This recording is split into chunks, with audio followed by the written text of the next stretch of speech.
offbeat sikit macam aku. Aku rasa dia penyanyi. So aku rasa dia penyamar. Penyamar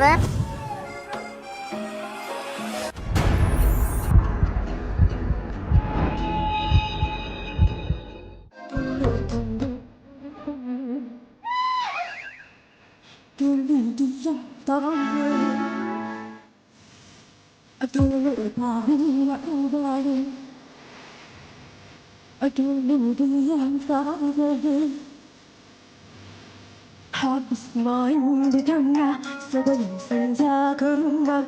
Takut nanti tersalah bawa pulang masalah. Ada ikhlas sekarang sakit dengan sekarang.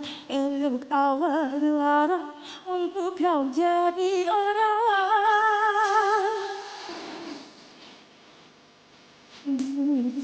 Kau sini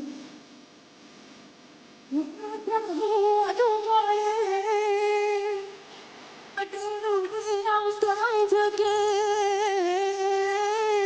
Nabi beri jangan tak dihirau bisa esok terang sinar anak didik harusnya diri sayang bukan untuk engkau yang dipisah.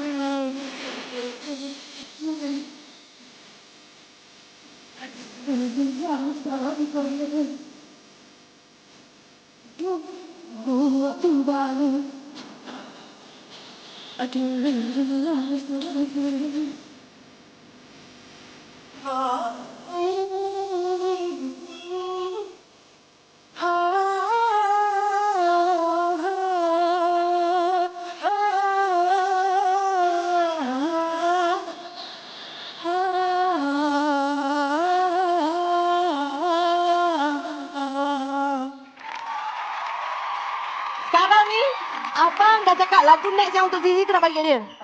Betul. Ultimate. Apa benda kau ni? Kau rapper kau tak boleh tengok. Tak bang, saya malu bang. Sebab saya salah pilih kali ni, saya rasa nak pergi Sabar, rosak Diri. mak pun dah malu sekarang. Why saya pergi sendiri? Why saya pergi sendiri? Saya duduk dalam kereta, tunggu. Sabar semua. Nak bagi tahu, penyanyi misteri nombor 4. Dia adalah penyanyi Samada. Hai, Assalamualaikum. Nama saya Nur Aliana binti Saimi. Berusia 19 tahun dan berasal daripada Pekan Pahang. Pekerjaan? Saya memang student fashion SEM 2 sekarang. Student fashion. Siapa cakap tadi tak profession? Fashion dia pun kita dah tahulah, Sofia. Awak memang fashionista lah. Okey, lepas ni boleh buatkan baju untuk Sofia. Zizi, mungkin Zizi ada apa-apa kata-kata semangat nak cakap?